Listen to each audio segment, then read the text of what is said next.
Você sabe qual é o tipo de camada para o seu cabelo? Bem-vindas, meninas. Sabe esses cabelos que vocês veem no meu Instagram cheio de camadas, texturas? E... mas eu acho tão lindo nos outros, mas não é pro meu tipo de cabelo ou pro meu tipo de rosto. Camada Arma. Eu vou te ajudar a entender cada tipo de camada para te deixar mais segura na hora da consulta com o seu cabeleireiro, na hora de você escolher a sua camada. Você vai entender, talvez, mais do que o seu cabeleireiro. Brincadeira. Não me coloca camada que meu cabelo arma, com aquela ponta ridícula, fina, eu odeio. First of all, camada. Cala a boca, Gabriel, tá se achando só porque tem um quadro no próprio Instagram. Primeiro, camada não arma, não deixa a ponta fina. Quem faz isso é quem corta, certo? Eu quero tirar volume. Não são as camadas que fazem isso. O que tira volume é alisamento, essas progressivas. Com a camada a gente consegue regular o volume, melhor distribuí-lo, sabe? Quando você, de repente, descola ele um pouco da cabeça aqui para você equilibrar aquele volume com aquela densidade de baixo, para não ficar aquela cabeça de abajur, a gente consegue regular muito bem o volume do seu cabelo com camadas externas, tá? Sabe esse problema com pontas ralas aqui que fica aqui? A gente elimina completamente essa possibilidade, porque as camadas externas a gente não vai nem acessar essa parte do cabelo. A gente consegue regular todo o volume e a gente entra nisso com o quê? Camadas invisíveis. Não sei se vocês já me ouviram falar sobre camadas invisíveis, mas são aquelas camadas que, não importa de onde eu comece, as camadas elas não vão aparecer, elas vão cair plana, sabe? Elas não podem aparecer aquela escadaria, aquele cabelo que foi cortado no machado não existe. Elas têm que cair plana, vão aparecer, mas no movimento. Entende? A hora que faz aquele babyliss, aí você tem aquele flow, aquela textura soft, sem degraus. Tem outra variação que eu uso muito, que são as camadas internas. Talvez vocês já me ouviram falando disso. Nessa sim, a gente trabalha aquela questão da ponta fina. E quando a ponta fina ela é feita de propósito, isso é muito interessante. Eu acho que isso a gente trabalha muito aquela pegada da sensualidade. Eu gosto de trabalhar ângulo aqui nessa parte de baixo. Quando a gente angula essa ponta, deixando ela mais fina, num ângulo que a gente chega a remeter um decote, sabe? Você evidencia aquela questão da sensualidade. Aí você equilibra esse ângulo com a camada externa, você vai trabalhando uma complementando a outra, tá?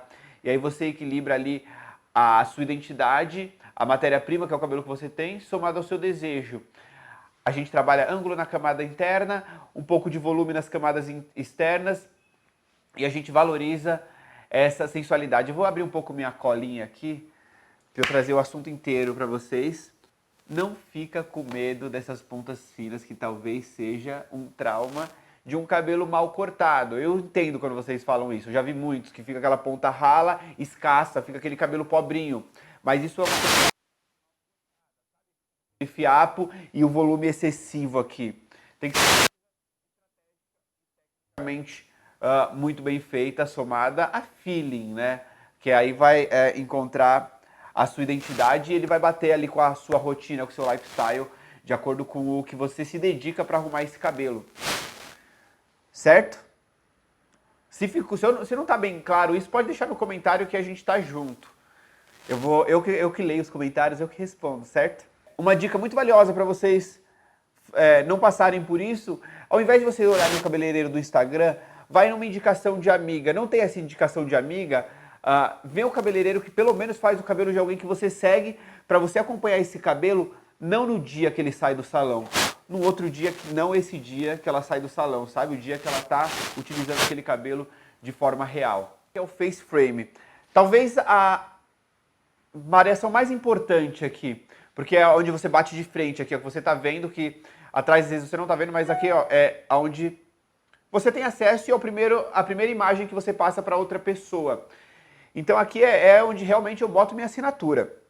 A gente consegue, aqui nesse face frame, se a gente trabalha ele mais, entrando um pouquinho mais e conectando com aquele afinamento que a gente teve atrás, lembra que a gente cortou embaixo aqui um pouquinho mais fino, deu aquele ângulo para trazer aquela sensualidade. Se eu conecto isso com o meu face frame, com a parte da frente, eu já vou pro sexy. E eu consigo elevar esse nível um pouquinho mais ainda, porque ó, imagina, a gente conectou as camadas internas dando um pouquinho de volume, a gente afinou aqui um pouquinho de baixo, criando ângulo e dando ênfase no seu decote. E aí a gente sobe um pouquinho isso aqui, valorizando o seu rosto, abrindo mais um pouquinho.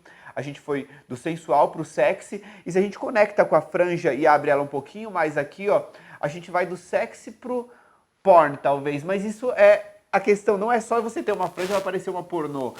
É a questão do total look, tá? Isso conta o seu movimento, conta a palavra que você usa, o modo que você se expressa, como você se comporta, tá? Não precisa ter medo disso, é alinhar com o seu cabeleireiro a imagem que você quer entregar e ela vai somar no seu contexto geral.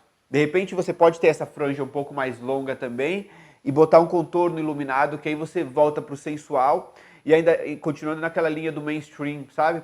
A gente fica ali na massa, sempre uma linha tão alternativa, talvez, ou tão fashion. Fica uma linha bem comercial e muito sexy, que eu amo isso demais. O que eu preciso que vocês entendam aqui é que não precisa ter medo de camadas, certo? Você precisa alinhar com o seu cabeleireiro e agora você entende o que cada camada serve, para que é camada interna, para que é camada externa, camadas invisíveis, face frame. Eu acho que aí facilita a sua negociação com o seu cabeleireiro. Eu quero que vocês me falam se vocês tomam vinho também enquanto eu tomo o meu aqui ou se eu sou louco e fico tomando sozinho. Independente disso, bota no comentário o quanto esse conteúdo ajuda vocês e se ajudou, é claro, para saber se eu continuo com esse quadro, que eu adoro fazer isso aqui, eu me divirto com o meu vinho e eu vou estar por hora, eu estou toda quarta aqui com vocês, até enquanto haja interesse, e tá tendo, manda feedback, nos vemos quarta.